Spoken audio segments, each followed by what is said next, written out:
தேனி மாவட்டத்தில் நேற்று முன்தினம் விடிய விடிய கனமழை பெய்தது. இந்த கனமழை காரணமாக தேனி மாவட்டத்தில் உள்ள அனைத்து அருவிகளிலும் வெள்ளப்பெருக்கு ஏற்பட்டுள்ளது. முல்லை பெரியாற்றிலும் வெள்ளப்பெருக்கு ஏற்பட்டுள்ளது. குறிப்பாக தேனி மாவட்டம் கும்பக்கரை அருவியில் தேனி மாவட்டம் போடி அருகே உள்ள கொட்டக்குடி ஆற்றில் வெள்ளப்பெருக்கு ஏற்பட்டு அந்த பகுதி முழுவதும் தண்ணீர் ஆர்ப்பரித்து சென்றது. இதனால் அந்த பகுதி முழுவதுமே மழை நீர் அதிகரித்து பொதுமக்கள் மற்றும் சுற்றுலா பயணிகளுக்கும் மற்றும் பொதுமக்கள் பார்வையிடவோ அல்லது குளிக்கவோ துவைக்கவோ செல்லக்கூடாது எனவும் தடை விதிக்கப்பட்டது. இதேபோல் தேனி மாவட்டத்தில் உள்ள கும்பக்கரை அருவியிலும் மேற்கு தொடர்ச்சி மலையான கொடைக்கானல் அதன் சுற்றுவட்டார பகுதிகளிலும் மழை பெய்ததால் வெள்ளப்பெருக்கு ஏற்பட்டு கடந்த 9 நாட்களாக கும்பக்கரை அருவியில் வெள்ளப்பெருக்கு ஏற்பட்டு அங்கு சுற்றுலா பயணிகள் மற்றும் பொதுமக்களுக்கு குளிக்க தடை விதிக்கப்பட்டுள்ளது. இந்த பகுதி முழுவதுமே கடந்த 9 நாட்களாக சுற்றுலா பயணிகள் மற்றும் பொதுமக்களுக்கு குளிக்க வனத்துறையினர் தடை விதித்துள்ளனர்.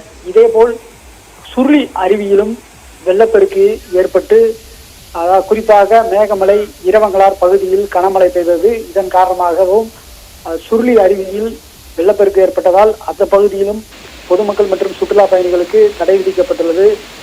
மேலும் விடிய விடிய பெய்த மழை காரணமாக முல்லை பெரியாற்றில் கடந்த 32 ஆண்டுகளுக்கு பின்னர் மிகப்பெரிய வெள்ளம் ஏற்பட்டது. இதனால் முல்லை பெரியாற்றில் கரையோரம் உள்ள சுமார் 1000 ஏக்கருக்கு மேல் நெற்பயிர்கள் சேதமடைந்தன.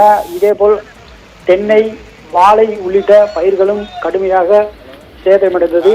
இதனால் தேனி மாவட்டம் முழுவதுமே நேற்று வெள்ளக்காடாக காட்சியளித்தது. இதைத் தொடர்ந்து மேலும் முல்லை பெரியாற்றின் அந்த வெள்ளம் காரணமாக சுமார் 50க்கும் மேற்பட்ட ஆடுகள் அடித்து செல்லப்பட்டது.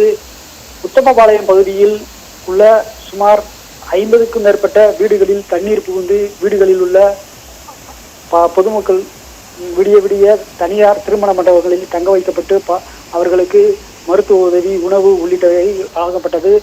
தொடர்ந்து மாவட்ட நிர்வாகம் தேனி மாவட்டம் முழுவதும் நேற்று மாலை மாவட்ட ஆட்சித்தலைவர் ரஞ்சித் சிங் ஆய்வு நடத்தினார். இந்த ஆய்வின் போது வெள்ள பாதிப்பு குறித்து அவர்களுக்கு உரிய நிவாரணம் வழங்க பார்வையிட்டு அறிக்கை சமர்ப்பித்துள்ளார். இந்த நிலையில் தற்பொழுது தேனி மாவட்டம் முழுவதுமே வெள்ளக்காடாக காட்சியளித்து வருகிறது.